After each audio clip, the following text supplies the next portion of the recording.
Prosecutors in St. Louis were starting to wonder whether the death of Julie Post in the hotel bathtub was truly an accident.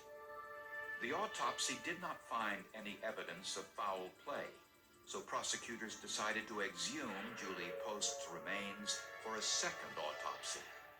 She had been buried in a cemetery outside of New Orleans. The water table is so high in New Orleans that most people are buried in above-ground vaults. But Julie Post had been buried in the ground, and her body was placed in a wooden casket. Investigators feared that water damage to the body would be significant. When they opened the grave, it was almost completely filled with water. Fortunately, the foot of the casket was the part that sunk. Her head was the only part of her body that was not submerged in water. And her head was in perfect shape.